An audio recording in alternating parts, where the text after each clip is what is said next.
Hello කොහොමද ඔයාලට කේන් lifestyle මගේ YouTube channel එකට ඔයාලා ආදරෙන් පිළිගන්නවා. ඉතින් මම අද හදන්නේ මම බර අඩු කරගන්න කාපු රස ඕට්ස් වලින් හදාගන්න පුළුවන් ලේසි ස්මූති එකක්. ඉතින් අපි බලමු මේක කොහොමද හදාගන්නේ, මේකට මොනවද ඕන වෙන්නේ කියලා. මම මේක හදාගන්නේ ඕට්ස් වලින්. ඕට්ස් කෝප්ප භාගයක් ගන්නවා. ඒ වගේම හොඳට ඉදුණු අඹ ගෙඩියක් ගන්නවා.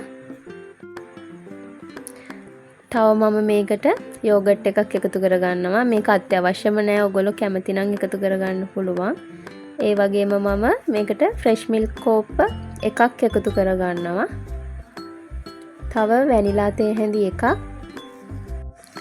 මේ ඔක්කොම ටික හොඳට බ්ලෙන්ඩර් කරගන්න. බර අඩු කරගන්න ඔයාලට උදේ කෑම වේලක් විදිහට මේ ස්මූති එක හදාගෙන කන්න පුළුවන්. මේක ෆ්‍රිජ් එකේ දාලා තියලා පහුවෙන්ද උදේට කන්න. මේක ගොඩක් රසයි.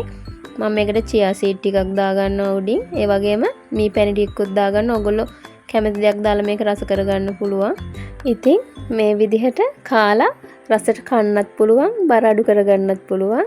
ඔයාගේ බර අඩු කරගන්න ජර්නි එක පොඩ්ඩක්වත් බෝරින් නැතුව ඔයාට මේ ගමන යන්න පුළුවන්. ඉතින් ඔයගොල්ලොත් මේක හදලා බලන්න.